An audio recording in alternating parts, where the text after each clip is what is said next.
One, two, one, two. All right, let's roll. Welcome. You're listening to the Saddle Up Podcast, where we discuss everything related to UTRGV Athletics. Past or present, we'll catch up with old teammates, friends, and take you down memory lane. with exclusive interviews. This is the Saddle Up Podcast. The voice of your covered walkway streets. So dope. This is gonna be awesome. Stay tuned for new episodes every week. From Bronx Village to the Fieldhouse, We'll cover it all. Hell yeah, dude. Carpe diem. so saddle up and let's go. Let's go. Saddle up, partner.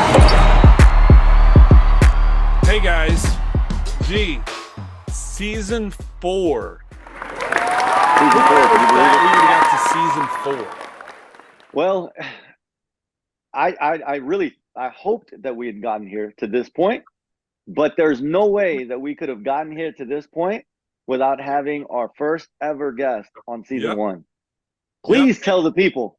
Please tell them who we have today, man. We've got the best athletic director in Division 1, in not even just Division 1, but in the entire country, right? Whether you're Power 5, whether you're Power 4, whatever it is, Chasse Conque, you were the first repeat guest, by the way, and you were our first guest of the first season and kicked off this whole thing. So we are so happy and elated that you could join us again and give your time. So Chasse Conque, welcome to the show again. I appreciate it, fellas. And as you were saying those kind words, I was taught at a young age, you love the one you're with. And so I appreciate you guys letting me be your AD and certainly blessed to be part of this journey here in the Valley and appreciate y'all's friendship. I can't believe, right, it's already now the 4th season of the podcast, but it has been so much fun watching you guys take this concept, run with it, and then to see it embraced the way it's been embraced is special for us. We talk about it all the time. We can't believe some of the guests that we've got on the show, right? Like Dr. Bailey, that was his first ever podcast ever, and he wanted to do the show. And it was just, we marvel sometimes at the people and the stories that we've told. And a lot of it, we approached you in the beginning, like, hey, what do you think of this idea? And you were all for it. And so we just want to give you your flowers too, because this wouldn't be possible without kind of your blessing, right? So and your support.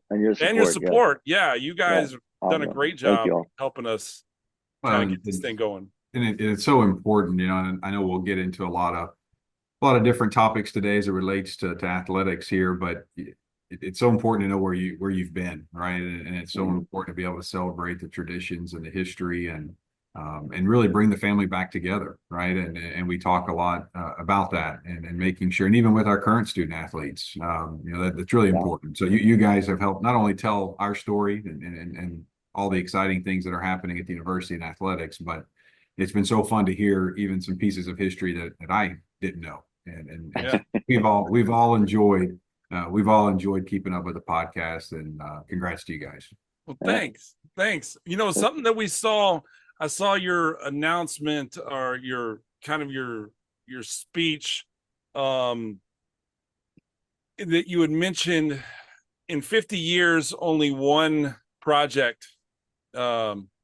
construction project had happened, right? In 50 years, from like 72 to 22, right?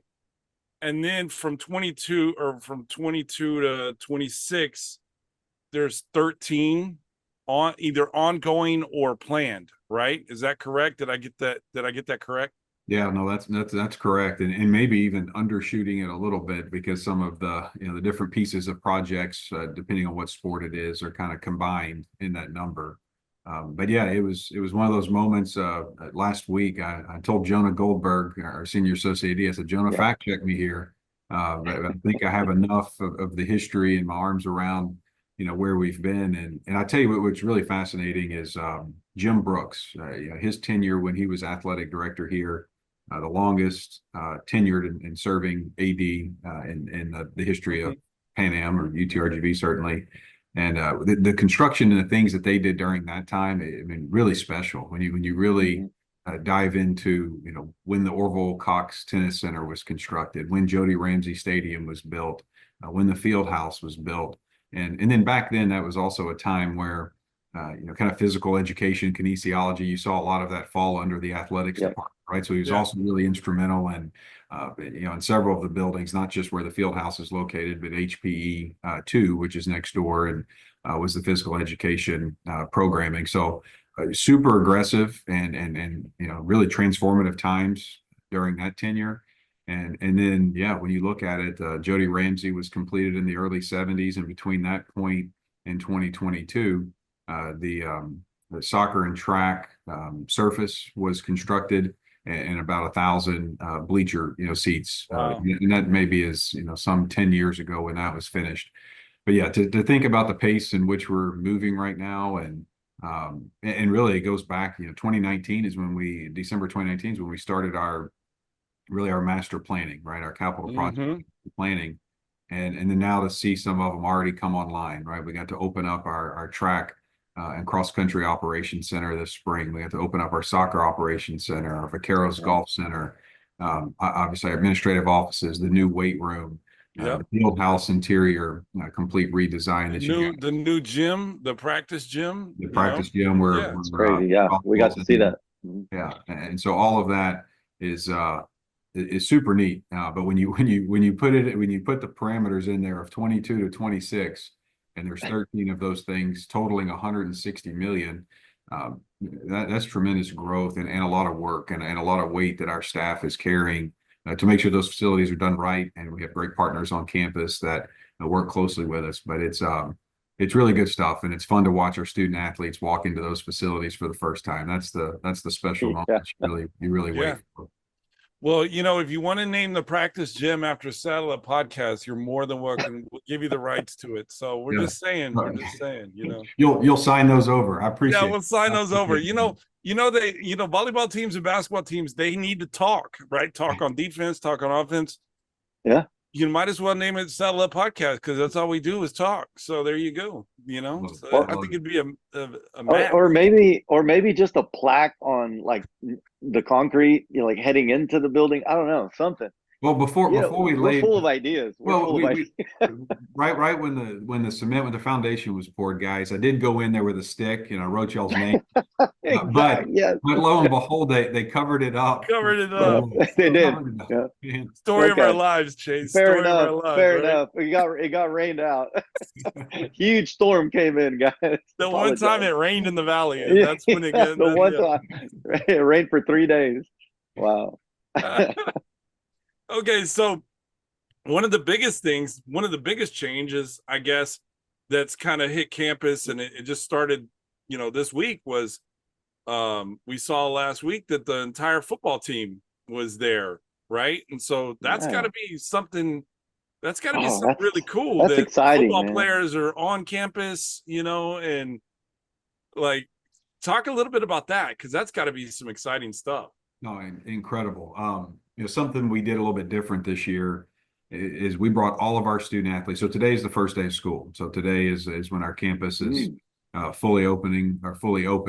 And I'll share some numbers with you here in a moment. But we brought our student athletes back a week early. So all 18 sports, we're at 375 student athletes. Wow. Right? Last year we were at about 265. So now we're at 375 student athletes.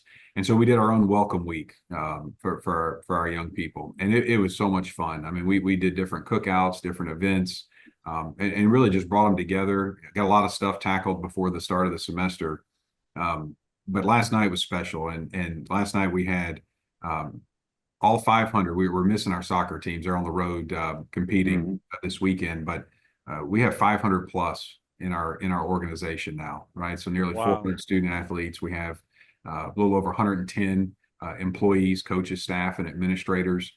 And we used to talk about being 300 strong or 350 strong, and here we are today, 500 plus. And we were all in the same building together. So we really got to set the tone of what we want this year to look like, and hopefully kick off the year in a positive manner. But it's so neat to have the football student athletes. So neat to have our swim and divers on campus.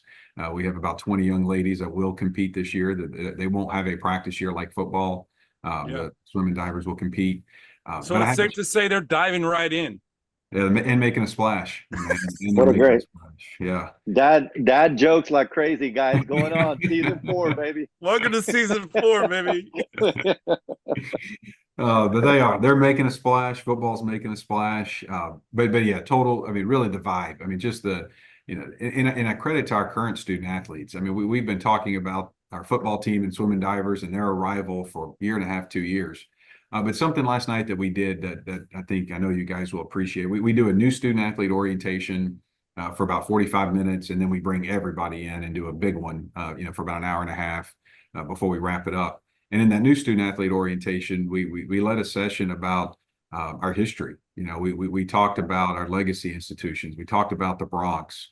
We talked about the green that's in our logo, and it was really neat. And it was really neat because you would ask the questions, and some of the student athletes knew some of the answers.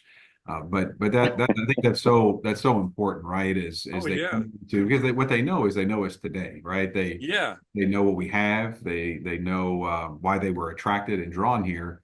But it was pretty cool to really help teach our young people who came before us, and I love that. Couched it. We to help you, we'll send you a QR code. So then that way you can send them to the podcast during the orientation. Yeah, no, and you want to listen to stories? Listen to these two knuckleheads. They tell stories all day, right? Well, and we'll do that. Our next life skills, we bring them all back together September, in the month of September, and so we'll make sure we share it with them, and they can learn a little bit. Chase, I was kidding. They probably don't want to know any of the stories we tell, right? But you never know. You never know. They and I told them, I said, these are the relationships, and this is where you guys are just. You've walked the walk here and you're living proof of it, but these are the relationships that'll last a lifetime, right? Yeah. As you go through the good, bad, and the ugly, the adversity, the good times with your teammates. And I told them last night, I said, I hope, 15, 20, 30 years from now, you're back here, celebrating a team championship reunion, or, being inducted into our Hall of Fame, right? That there's some special things that are at their fingertips right now. So bringing it full circle with what you guys do, I do think it's important. Well, Chase, I think 15, 20 years from now, we'll have our own satellite facility there, where we can host these huge reunions. I think it'd be awesome. Thank you. Appreciate thank you in advance, Chase. Oh.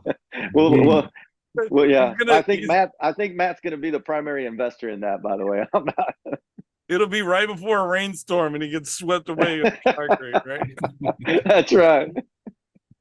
That's right. Oh. So Chase, talk about let's dive into those facilities, man. I know that we kind of wanted to treat this like a State of the Union address, like what's up, what's going on, how can we, how can you inform us and everything else that's going on with the campus? Where are we with that atrium, being built, and when are students gonna start seeing things on campus, in its completion? Yeah, no, I'd love to talk through it. So, I mentioned earlier we opened up a track and field cross country soccer operations center. It is beautiful out there. The setup there, we added the press box previously, but that facility just in its entirety is got to be, probably a top 50 or 60 facility in all of Division One. I love that. We talked about the Vaqueros Golf Center. I think that's a top 50, 60 facility in the country. Partnership with the city of McAllen right there on Champion Lakes Golf Course. All the latest technology, tremendous amount of technology in there. So that's been a huge add for our men's and women's golf program. We've football is going to we're going to practice this year, right? And so we had to create a facility for them for this year, right? So it's branded the Athletics Pavilion. So when you hear us reference the pavilion, but instead of spending money on portable buildings that we're only going to use for a year and they get hauled off, we built a permanent structure. So it's 10,000 square feet. It's got a weight room, locker room, sports medicine facility, team meeting room. And once the Vaqueros Performance Center is finished, which we broke ground on last November, and that'll be finished by this time next summer, our football team will move in there. But now we have another weight room and additional space for future growth, but also to take care of our current student athletes. So we'll have 3 weight rooms this time next year between the Fieldhouse weight room that we just opened a year and a half ago, the Vaqueros Performance Center, and now the pavilion. VPC is moving along nicely. The practice fields are, the turf fields finished. Our student athletes are able to get on the field to do some workouts here over the next couple of weeks. Grass field will be ready to roll October 1. Here at the field house, we did the interior renovations. You mentioned the practice gym. That thing turned out phenomenal. You Yeah. think about how necessary that is, right? You've got 3 sports. You've got crossover season between volleyball and your 2 basketballs. So volleyball's practicing in there right now. It's probably 95% finished. And then we just sell needs the name on it, right? Just needs that QR code. Just needs that QR code. 5%. And then I the didn't mean to interrupt. you're good, Matt. And then we announced we had the celebration for the topping out, which was the placement of the final beam on the atrium. We did that last week. Atrium is going to be fantastic. There's been so much work that's gone on in this field house. Now we own and operate the entire building. Every piece of it is under athletics. But the most public facing is going to be what we did in the interior and then this atrium. And so it'll be a 13,000 square foot addition. We'll have Blue Hill Memorial Plaza out front, which will be really, really special to unveil that later this spring or late next spring, early summer.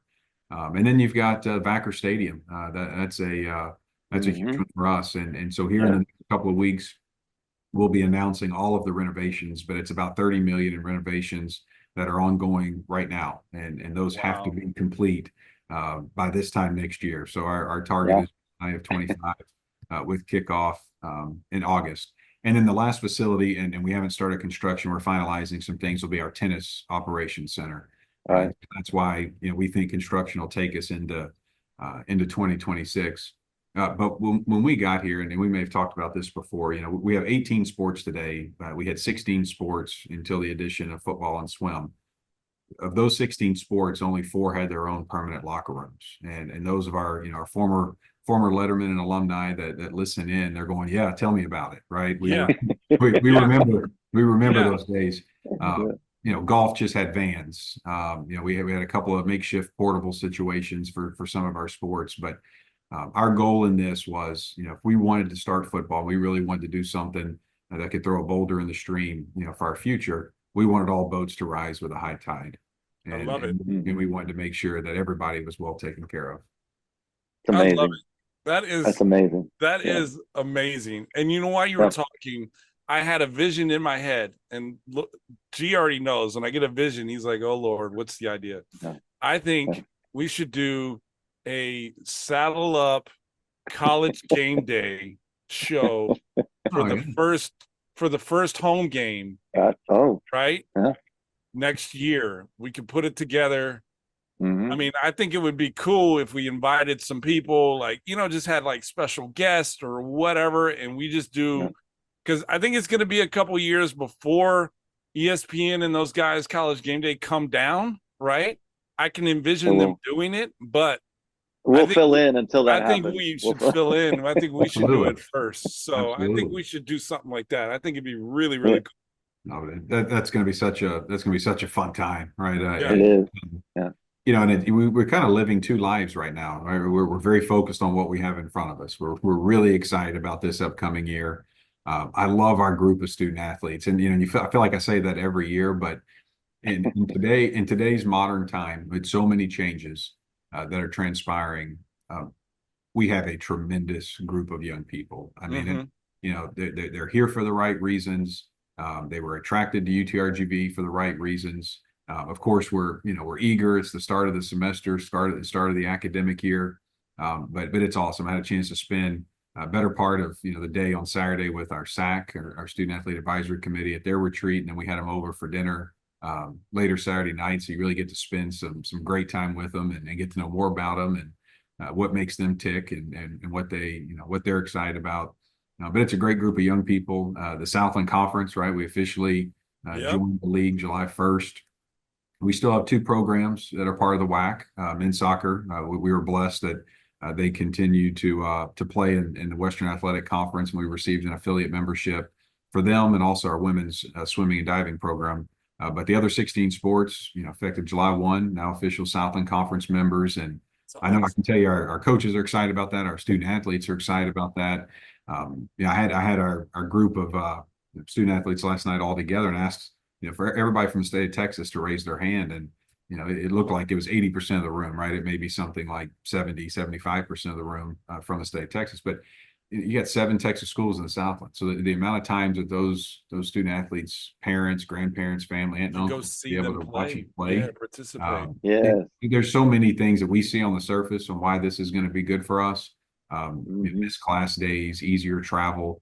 But then there's things behind the scenes that I think over time, it'll just make for a better situation for our student athletes. So we're really fired up about that. I look at it like this. I mean, those student athletes that are coming from Texas, obviously are good enough to play Division I. More than likely, they might have been recruited by some of the people in the Southland, like other schools, Yeah. and they chose UTRGV over an SFA or over a Lamar or whatever, and that just speaks volumes to what you guys are doing, because it's showing, right? Like UTRGV is a legitimate prime choice to not only one participate in athletics, but to get a great education, and so. Well, and our coaches do a fantastic job of this, and I mean we sell the Valley, right? Of course, we sell the university, we sell their programs and what we're investing in, but the Valley's special, and a lot of our coaches maybe aren't from the Rio Grande Valley, but they all fell in love with the Rio Grande Valley, and so in that recruiting process, quickly, explaining to our prospective student athletes, what life is like here, and perception and reality being two different things, and that's a huge focus for us right now is make sure we're telling our story. We want to tell our story and use athletics as a vehicle to help tell it for the institution and the region. But our folks are, we're committed to putting out a lot of content this year, and we want to make sure that not only the state of Texas but the country knows what our 5 letters stand for and how good it is to be. You're on the way. You're on the way. Now, I've got one more thing is, you mentioned the student athletes, right? And I say this, but what if one of the listeners, one of the former athletes who listens to the show, they have like a cousin or a son or a daughter or whoever in a respective sport, and they want them to, kind of start getting recruited or kind of put their kid on the radar as like a legacy type thing. What is there some sort of form that they need to fill out to where you guys can kind of not like an application, but where they can go on the website and just kind of give some information about the athlete to where you guys, the athletic department, can kind of not screen but identify or become aware of a potential student athlete? We'll screen yours, Matt. If it comes through, we'll screen that one. That's good, great answer, Chase. I was just about to give you that advice. 'Cause I'm sure he's talking about cousins and aunts and uncles and people. He's talking about himself, Chase. Yeah, he's talking about himself. He wants a friend of a friend. Yeah, it's a great question, and there's a couple of ways. We have a prospective student athlete form that lives out on our website, and there's an opportunity to put some personalized information there, right? So if it is a former Letterman's family member, right, there's some things that can be noted on there, and then you can reach out to our coaches directly, and that's something I think all of our former student athletes should feel comfortable. And you guys have had a chance to meet almost every one of our head coaches, right? They're super approachable. Yeah, they know how important our history is to us. They want the former Letterman in their respective sports back. I thought with Coach Fennell, that was really a neat night where we did the Zoom with him. And it was so cool to see the generations of Bronx and Vaqueros that were on that call. It was amazing that night. Yeah. And his intent and the intent of all of our head coaches, it's truly sincere that they want our former Letterman. So reach out to them. You can put that prospective student athlete on their radar, and then obviously you've got the prospective student athlete form. Awesome, Chase. We appreciate the passion and the commitment, just like you said, to not only the university but the Valley and its people. And that's why we're doing this, to tell your story and to tell our story and for them to tell their stories. It's so important, right? Your coach, I mean, we've had some of your coaches on the show, and we even had your they're dad. amazing. They're amazing. But we've had the main coach, Coach Conk, on Yeah. and make sure that you give him our the best from Yeah. us from Oh, Shout Saddle out Up. to Coach. What's going on, Coach? Yeah. He still talks about the podcast to this day. So y'all made his That is so awesome. He never invited us on his radio show. So if he's listening Yeah. to this episode, hey, we're waiting on that call. Come on, Coach. Come on, Coach. We're waiting on the call, just like I'm waiting on Coach Bush's call to get back out there on the gridiron. Well, you need to fill out a prospective student athlete I form. might do that. Let me think about that. But Chase, as we wrap up, because I know you're a busy man, and we're not. We're just kind of just do this podcast, and but we could have you on the show all day long if it was up to us. I do have one question that I need clarity on. I need clarification on. I got it. Here it is. We got to date back to season 1. All right, episode 1. We had a request, and I understand there's a lot of construction going on. There's there are things happening. There's moving and shaking and all that good stuff. But how is the paper mache statue of Matthew Palmquist wearing his number 42 coming along? And I think we were going to put it in front of the atrium. How is that coming? How is the construction of that statue coming washed along? out in the rain. Well, that's what was so crazy, guys. It's rained twice in the last 4 months, and it was the day that we actually brought it from studio, and we wheeled it across campus. It made it intact, fantastic. Everything was great. It was just on the east side of campus. This rainstorm came in. I wasn't even going to bring it up because the visual. Matt, I'm sorry, my man. I'm sorry. It was raining. It's in front of the Pizza Hut, right there in the gutter, right there. It was during the hurricane. It was the hurricane that we had. And it had taken about a year of paper macheing to get to that point. So we're going to have to start over again. Start again. Yeah. That's the story of my life, Chase. So, right there. so maybe this time next year we could get a better. We can do the unveiling when we do the college game day, right? The Saddle Up game day. That's exactly. what we'll do. Hey, it'll probably rain that day too. I do have two numbers to share with you guys. First day of school, our enrollment this morning topped 34,000. Wow, around 34,300, and in our freshman class as of this morning. I mean, let this sink in. 6,900. Wow. Freshman class. First time we've been past 6,000, and I know y'all obviously have talked with President Bailey. But you've got Dr. Hinojosa, right? This is her wheelhouse. I mean, she was the shout out to Dr. Maggie. Yeah. And I was just texting with her, just so proud to be part of everything that's happening here. But record enrollment, and it's just another indicator of how good things are right now. I love it. And now it's time to produce, and that's we're excited about what's in front of us. I think we're going to have some success that all of us will be proud of here in the next couple of years. We tell this to Dr. Bailey all the time. I'm so proud to be a graduate of the university, right? But I'm so proud to also see where it's going. You've shared in confidence with us your vision and pictures, and when we're there on campus. But to execute that vision, to have the vision is one thing. To execute it is another thing. You guys are doing that, and I'm so thankful and I'm so proud that you're steering the ship, and the amazing team that you have behind you, Molly and Jonah and Sarah and, everybody. Right. And so just kudos to you, and whatever you need from us, just let us know, please. 'Cause we're so excited to be on this ride with you.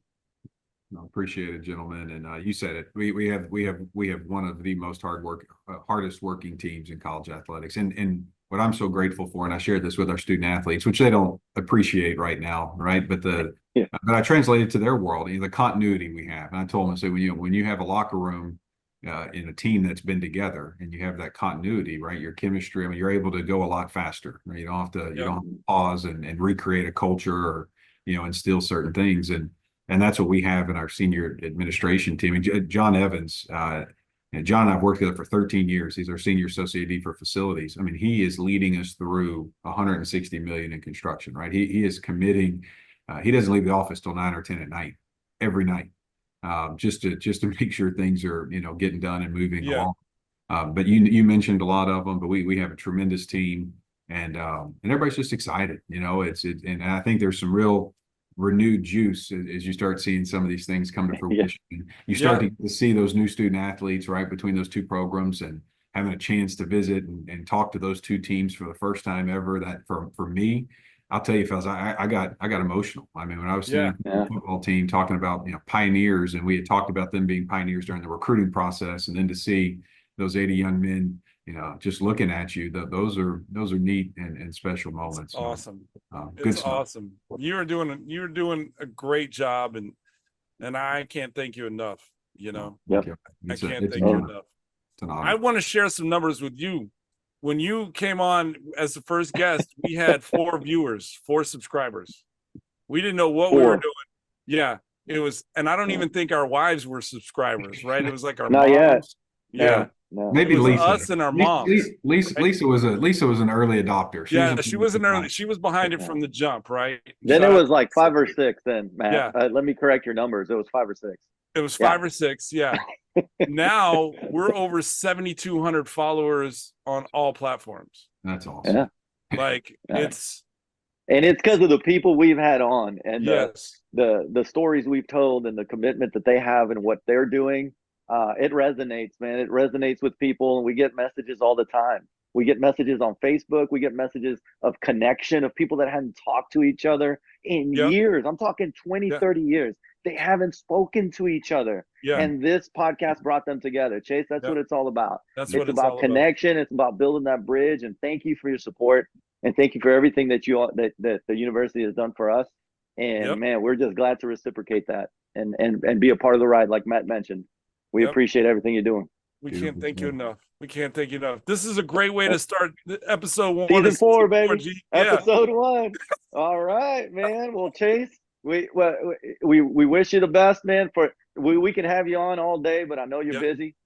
And guys, I hope you enjoyed episode 1 of season 4 with the man, Chasse Conque. If you're a former athlete and you're in Edinburgh, stop by Chase's office, bring your luggage, just show up at his office. Let's do it. Come on in. I'm about to head over right now. That's right.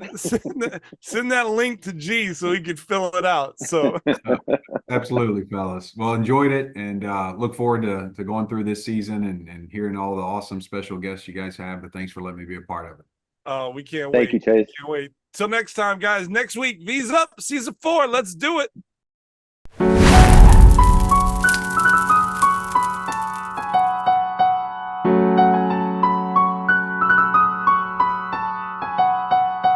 Like, we weren't supposed to come up with something this clean. Like, something happened.